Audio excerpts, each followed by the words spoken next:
All right, go ahead. Okay, hello everyone, welcome and thank you for joining us for CB8 Zooms, a webinar about public affairs in Community Board 8, which is located in Manhattan from 59th Street to 96th Street and from the East River to Central Park, and also includes the very lovely Roosevelt Island. Today, I am Lori Boris and I'm a member of CB8, and today we are joined by Judy and Barry Schneider, two pillars of Community Board 8. Judy is a current member of CB8 and co-chair of the Parks and Waterfront Committee. Barry is a former chair of CB8, and on a personal note, they are two of the nicest people I've met in my long experience on the board. So welcome, Judy and Barry. Well, thank you very much for having us. If you have a question for our guests, you can put it in the Q&A and we will try to get to as many of them as possible. Okay, so if you want to ask Judy and Barry a question, you'll see the Q&A at the bottom of your screen, put it in there and we'll get to whatever we can get to. But we have a lot to talk about. Judy and Barry are the founders and the heads of the East Sixties Neighborhood Association, or ESNA, as it's called. I believe, Barry, you are the president and you are the vice president, Judy? Is that correct? Okay, great. Yes. And the reason why we wanted to do this program is because I read an article in The Patch about how Judy was spearheading a campaign to gather clothing for the immigrants who are currently being housed in the Bentley Hotel, which is in the East Sixties.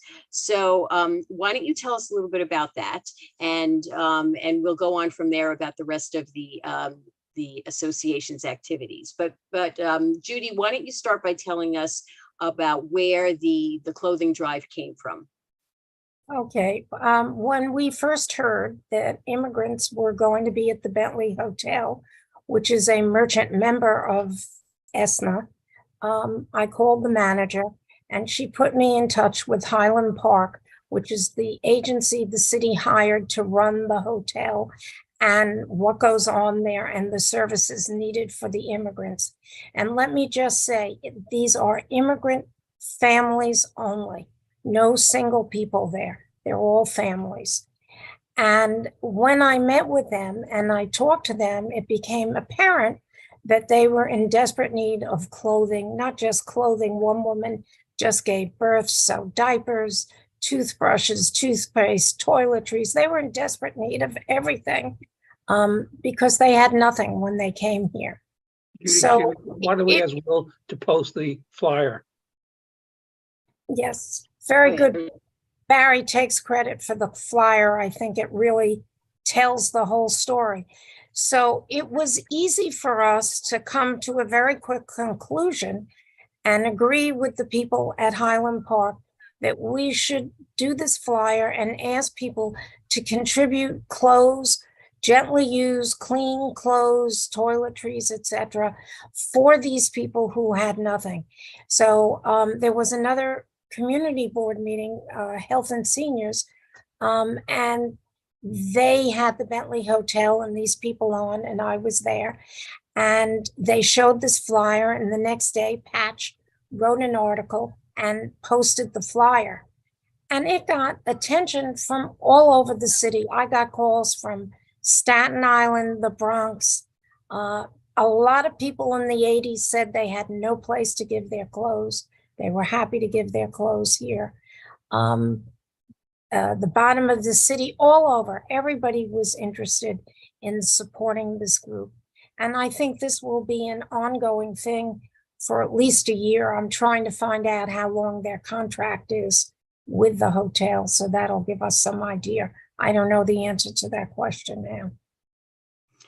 I think one of the wonderful things about New York is that when people are in need, we all come to the fore. You know, it's really amazing. It's like, and you saw it during the pandemic, you see it, you know, all the time. When there's a genuine need, people come together and they do what has to be done. And I really admire you for, taking up the mantle here and doing this. How many families are there? Do we know? I know, there were single rooms, but they're families. So I know there are at least 100. There are probably more. I don't know how they combine the rooms. But I just also want to say this came really easy to us because the neighborhood association for the past 30 years or so has been doing a clothing drive every fall. We stopped during COVID. But up until then, we collected over 5,000 pounds of clothes on one Saturday. Avis and Hertz gave us a car and a driver, and our male volunteers schlepped all the bags from the different buildings and then delivered them to the 4 or 5 charities here on the east side that we donated the clothing to. So having a clothing drive, was always uppermost in our mind, because we had been doing it for so many years. Right. One item, we asked our building if we could do one easy clothing drive here for the folks at the hotel, and they said yes. So last Saturday we had a clothing drive for the residents of the building. We turned out an enormous number of bags of clothing. We asked the 19th precinct officers, the Sector A officers, if they could help us load the stuff onto a van and get them down to the building. And they did that, and Judy went with them. And Judy, tell me what you found when you got there. Oh, yes, they had, apparently the Army, the reserve, people in the Army and different branches of the service, everybody was wearing fatigues. So that's, my eyes stood up when I saw that.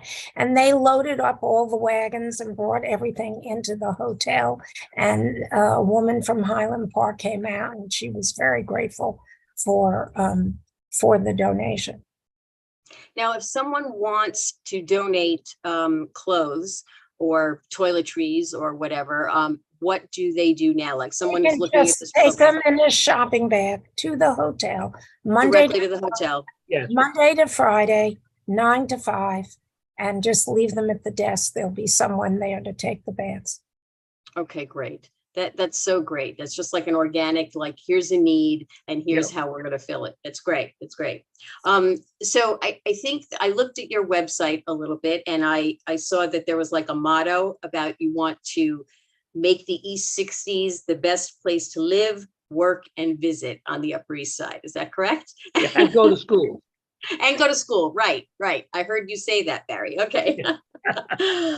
Okay. So let's talk a little bit about the businesses, in the East 60s. The pandemic has just done such a number on empty storefronts and businesses that have been here for years and years. How does the East 60s Neighborhood Association help the businesses? Barry, you want to take this? Sure. We made a very conscious effort to include merchants, businesses, institutions as part of the association, because the neighborhood is comprised of not just residents, but of all kinds of other exciting things like businesses. We put every couple of years, we put out a directory of all the businesses who are members. Judy, how many members do you? It was 120, 130.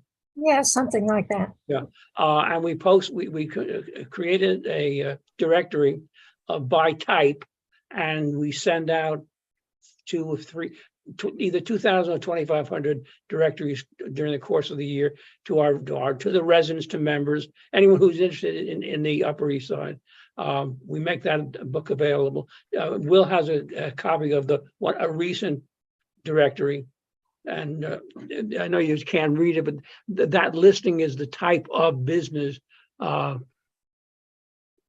we have to pet care, health. It has things like barbershops and dentists and event space and dry cleaners and the kind of mom and pop stores that we really want to help, and we want to see them survive in New York. And we're working on the new directory now, and that'll be out the first of the year, with adjusting it to all of the changes that have occurred and the new business who've come on board, which is very encouraging. Yeah, and now if someone wants to be part of the directory, how do they do that? Well, they can get in touch with us through our website. It's www.esna-nyc.com. Great. And so do you do it both in print and online, the directory? Yes. Because it's easier to do it online, but a print one is valuable as well. Yeah, people carry the form you just saw is easily put in your pocket. And people do, it has said, please give us that same kind of thing next time round, because it's very convenient to have it near the phone or when I'm out and about. The most useful part of it is the days of the week and the hours people are in business and open, and their phone number. So let's say you want to order something for dinner and you're not sure what time the restaurant opens, especially after COVID, everybody's had different hours, different days. Yes, it's true. Directory is going to be very different than the last one. Right. And how can a business get into the directory if they're not already in it? Just get in touch with the association and Get in we'll touch with the association. Yeah. Okay, great. And you are, I think that you're on Facebook, right? And you're on Facebook and you've done the social media thing. Yeah. You're on, I don't know, Twitter, so YouTube, whatever. You're on the social media, so people can do that. Okay. Yes, and I try to keep the website up to date. Not always, but I try. Well, I think you're doing a good job. I looked at it just this afternoon and it seemed fairly up to date. Yes. Good. So I would imagine, and you tell me if this is true, that the NYPD, as well as like the city council members and other elected officials, probably perk up when an email arrives from ESNA. Is that the case? Do you find? And the reason, yeah, go ahead. And I certainly hope so. As we've established a very good relationship with the elected officials as well as city agencies. We're very active in the 19th Precinct Community Council. Judy and I are graduates of the Police Civilian Academy many years ago. And we think obviously they play a vital role in the neighborhood, and we have a very fine relationship with the NYPD, as well as with the council members, Menon and Keith Powers, and our assembly members, your son, Alex, and Rebecca Seawright, and of course, our distinguished state senator, Liz Kruger. Yeah, speaking of Liz sent out a Twitter today, and it was about the Queensboro Bridge and when it was going to be closed at night, going both directions. So we very quickly made a flyer out of it, and we have a bulletin board on 2nd Avenue on the corner of CBS, 2nd Avenue and 64th Street. And after this is over, I'm going to go post it up on the bulletin board. And we sent it out to all the member buildings. We have about 35 apartment buildings that are members. We have individual members, merchant members, and building members. And I send it out to all the presidents, and they've already written back that they've posted it on their building link so that people will be aware when the bridge is closed. So that's the kind of thing we try to do to keep people updated. Yeah, that sounds great, and it sounds very useful. I would imagine, tell me if this is true, that the electeds will contact you when they have a major thing that's happening, because you represent it's collective action. That's what always works, right? It's like you have a large group of people who you can present to the electeds, and then they will they'll be receptive to whatever it is that they're that the electeds are proposing, right? I mean, it's it goes both ways, right? Right. Okay. All of our electeds are really terrific, and they've been very good working with us when we've had problems. Yeah, that's great. So tell me a little bit about what some of the other activities of the association is. Like what do you do during the year? Like what sort of activities can people and volunteer for them, right? People volunteer for these activities. Okay, go ahead. Tell me what else you do. Judy, take the lead. Okay. Well, the thing that we've gone away from a lot of activities during COVID, but now we've started to resume. So I'm very happy to say, and I am one, we've started pruning trees again. I'm a citizen pruner and have been for the last 15 or 20 years. And we're licensed by the city of New York. We've been trained. And we go out every Saturday morning and we prune trees. I can't wait for it to cool off a little bit so that I can prune a little longer. But Phil heads our wonderful pruning team. And we do graffiti removal. But I must say, I haven't done any yet this summer because it's just been too warm. So as soon as it cools off, we try to attack the mailboxes and the garbage cans and the different things that have been graffitied. We have all the supplies and members who are interested in doing that. So those are group activities that we do. We've had a carol sing every year at Christmas time at a local bank, and we ask them to bring toys for the children at the hospital at Presbyterian who might not necessarily get toys at the holiday time. And we're going to resume that activity this year. And we have books and we have carolers in period costume. And it's a really very nice event. And people come from all over the community. It doesn't matter whether they're a member or not. So we really enjoy that activity. And then once a year, I can attest to the joy of that activity because I went to it one time a long time ago, before I ever really knew anything about the association, and it was great. It was just the costumes alone. Right. were wonderful. And then once a year, we have an annual meeting, which I'm happy to say this year is going to be in person. It will be our first in-person meeting, and we're in the process of arranging that. It'll be the end of September sometime, but all the arrangements haven't exactly been made, so I don't want to state any misinformation.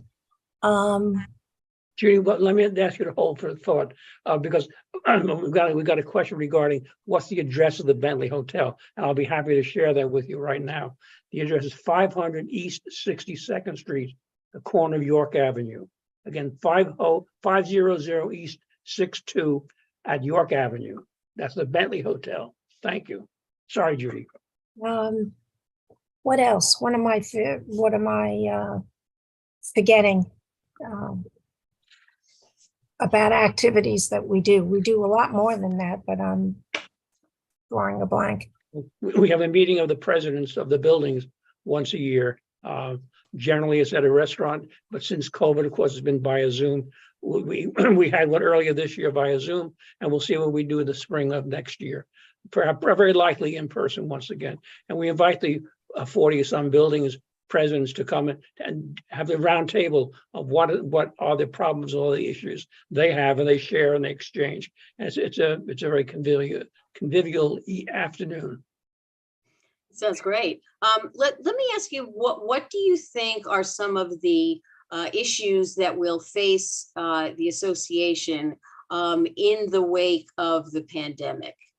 Because it's definitely, I personally think that really the city has changed just in unbelievable ways, and even ways that we can't even necessarily anticipate. But do you have any ideas about what will be different, post pandemic in the services that you do and the, activities that you do, et cetera? Well, I don't think it's going to affect the activities of the neighborhood association very much. We'll continue to do the tree pruning, the graffiti removal, the holiday party. We hope to reinstate the clothing drive. Again, if people are comfortable giving bags of clothing so that we could support the 5 institutions. But I think for the most part, the association will continue as we have for the last 32 years. Oh, that's amazing. Do you have any thoughts about that? No, I was just reading an article today about vaccinations, and that's changed. This is not the association. That's right. Just people in general for the not just for COVID, but for the flu and for pneumonia. that also these 3 shots people are going to start getting to make themselves safe. Yeah, I just got a notification from CBS. They said, September is going to be, crowded. It's going to be difficult. Come for your flu shot now. So I don't really want to think about flu shots in August, but I suppose that there's a reason to do that. Can you talk a little bit about the history of the association? Because I'm just really fascinated about how this all came about. Tell me the story. Judy, please go ahead. Oh, no, we'll make this really quick. You just do the parking lot part. I'm not going into what I told you, Lori. It's too long and drawn out. I thought it was pretty funny, actually, but go ahead. All right, well, we'll forget about the strip joints. We'll go on to the at 63rd and 2nd Avenue is a MTA facility. It's a large area right at the corner. They've used for construction of the extension of the L line, I think it is. No, East Side Access. And East Side Access.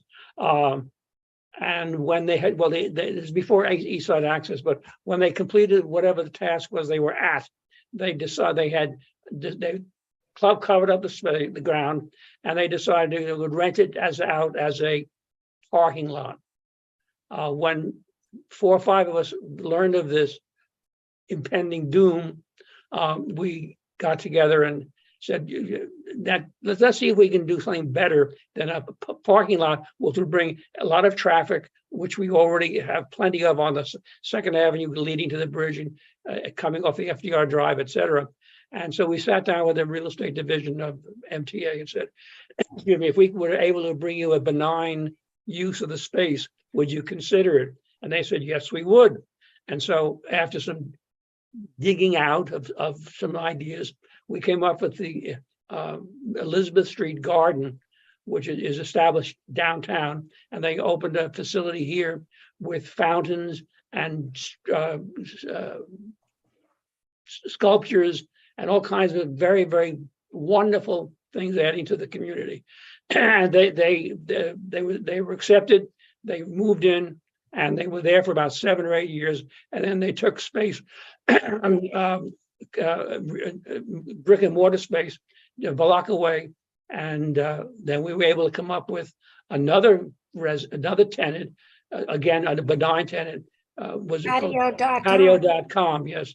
And all this, while they were displaying all their patio equipment and furniture, all the shipments came from their warehouse. Nothing was brought to the city and shipped from our local 63rd and 2nd Avenue. And that was the beginning. We were very proud of ourselves. There were about 6 of us. We said, gee, if we're so good at this, maybe we can continue to work on the community. And that's how ESNA, the East 60s Neighborhood Association, was born. We were incorporated in 1991.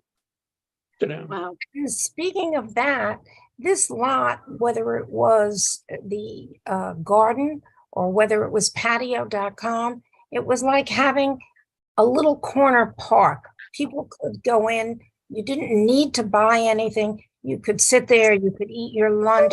It drew people from the community to the corner. So speaking of parks, that's how Barry and I got involved in the community board, because parks has always been an issue for us. And while we were on the community board with another gal who has since passed away, Helene Simon, we did a 197A. We were chairs of the committee, and that allowed from 2nd Avenue and 59th, the north side, and 60th Street down to the waterfront to tell the city how we wanted to see property improved. And most of that property was city property. And today, we were successful in doing a lot of what was in the 197A. You have Tramway Park, which is a real park at 2nd Avenue between 60th and 59th Street. Then we just had a ribbon cutting at Honey Locust Park on 59th Street between 1st Avenue and when you go up the bridge, which has a lovely sitting area. And then you go down towards the waterfront and you have 24 Sycamores Park, which has been renovated with money Jessica Lappin gave many years ago. They just finished renovating the park house and the men's and ladies' room and the swing area. And now more money has been given, I believe, by our current council member, but I'm not sure about that. And they're going to redo the lower part of 24 Sycamores. It's a 2-level park. It has steps down. And then you go down to the waterfront where you have Andrew Haswell Green Park. And phase 1 was the dog run and planting. That's at the Esplanade at the waterfront level. Phase 2 was above the fauna sanitation building, which is a plot of green land with checker tables where you can walk around and sit and look at the water and just relax. A lot of people go to eat lunch there. We've had yoga, and Friends of the Esplanade have done all kinds of events there. And now we're on phase 2B, which is the bottom level of the Esplanade with a huge green lawn, and it's going to have a very wide staircase. We should have asked Will to put that picture up. I didn't think of it, which is almost like an amphitheater down to the Esplanade. And that will attach with the East Midtown Greenway, which is out in the water and goes down to 54th Street. But that's all part of our 197A plan. And it's coming to fruition. Now we have inside the building phase 3 that we're working on. Will did it. There we go. Yay, That's the new part 2B. And those staircases, when we actually saw a picture that they presented at the last Parks meeting, that staircase is a huge, wide staircase, which you can sit on, you can eat your lunch. We could have a performance on it. You could do anything. And it's also, if you look at the bottom where the fencing is, it's also ADA accessible. So we're very happy about that. That's so important. And it must be so satisfying to see these projects from like literally the very beginning until today. You know, it's just, I mean, sometimes things can take a very long time, especially in the city when you have, you know, all the bureaucracies involved, but it's just so satisfying, I would think, to do this, like to start something and to see it to completion. Yeah. May a footnote, if I may. This space was originally the East Side heliport, and Right. back in 1999, I believe it was, I was chair of the board. We had a meeting on Roosevelt Island, and I looked out from the window of our event space, and I saw that the helicopter had fallen into the river, and there were all kinds of fire engines and police and what have you. So I was aware of the problem at the very beginning, and so we followed the development of this site when they had a construction fence, just a barrier fence, so that no one could go onto the site where the heliport had been. And Judy and I talked about it, and we said, why don't we see what we can do with this space through the city? And that's how the 197A plan came to be. And today, we're by the end of the year, Judy and I are going to walk down those steps. Yes, And then we'll walk back up, and then we'll walk back down.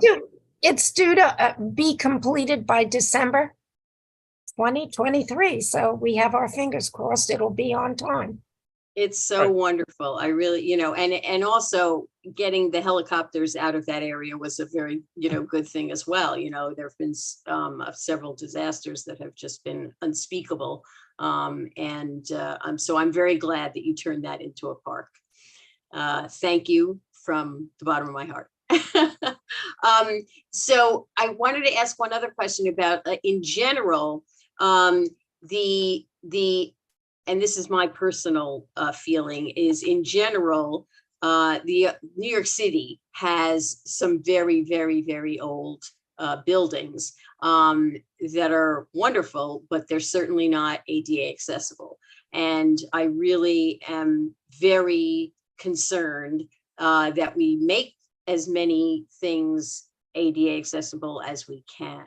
And I'm not sure that things have been done as quickly as they might be. What I think is missing is that a sense of urgency, that people have to realize that, the ADA was passed in like 1990, which was like 30 some odd years ago. And it's like, I really, in my own personal belief, it should be happening like faster than it is. But I'm going to count on Esme amongst others, people to just kind of, give it the push that it deserves, because we have many, and it's not just disabled people, we have just many older people in New York, and it needs to be a city that's friendly to everyone.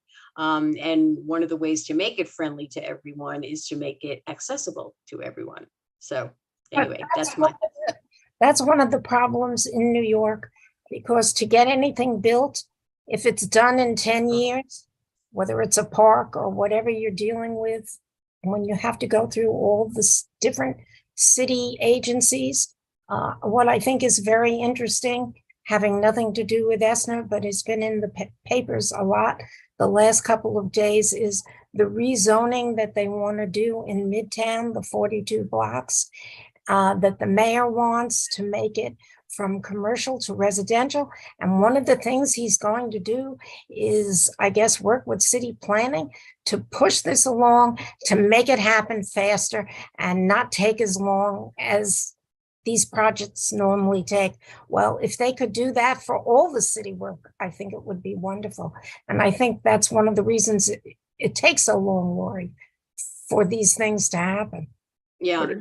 Or if you were to go visit with the Health and Seniors Committee and discuss this idea of supporting the ADA buildings, I would certainly, and if we get a resolution, the neighborhood association would certainly support it and promote it.